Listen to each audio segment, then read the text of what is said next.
श्री स्वामी समर्थ.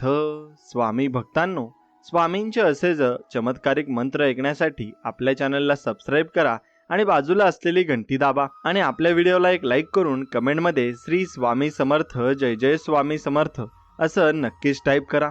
स्वामी भक्तांनो, आज हा मंत्र मोजून 20 मिनिटे नक्कीच ऐका.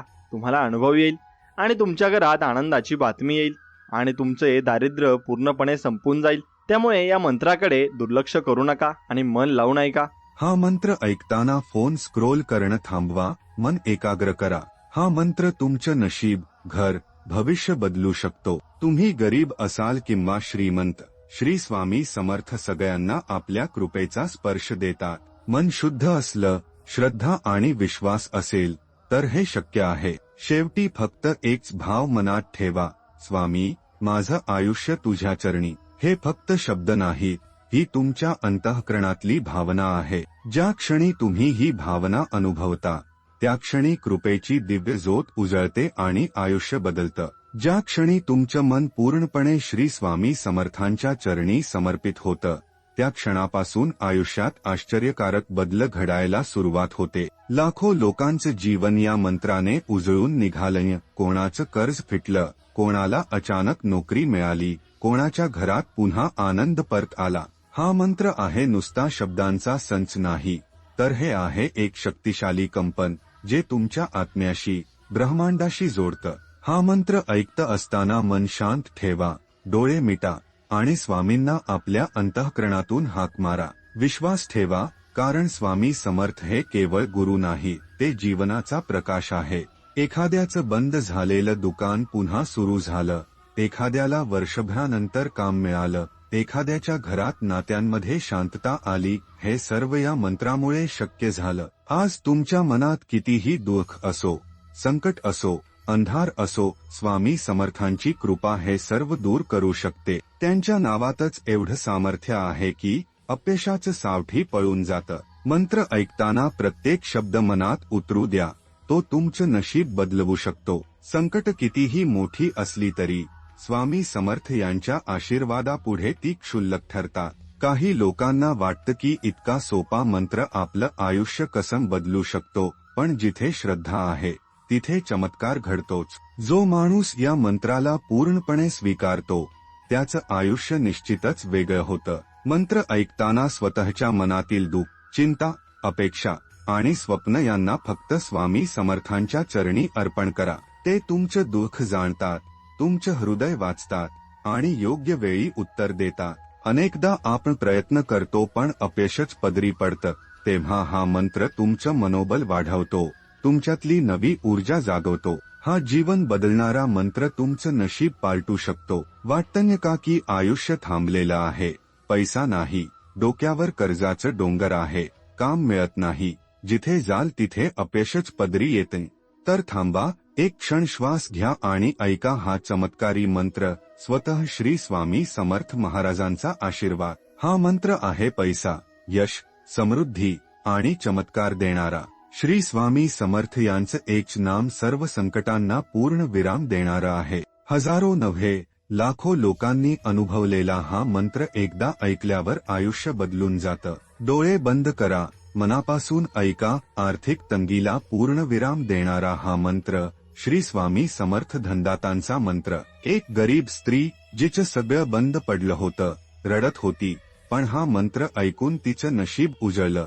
कंपनीत नोकरी मिळाली, 3 महिन्यात घरात पैसे यायला सुरुवात झाली. स्वामी म्हणतात, जिथं माझं नाव घेतलं जातं तिथं दुर्दैव राहत नाही. हा मंत्र ब्रह्मांडाशी थेट संवाद साधणारी ऊर्जा आहे. जर तुम्ही गरीब असाल, कर्जबाजारी असाल, तर हा मंत्र फक्त एकदाच ऐका आणि बघा चमत्कार कसा घडतो. जग बदलतं, पण आपला विश्वास आणि देवाची कृपा हेच खरे शक्तिस्थान आहे.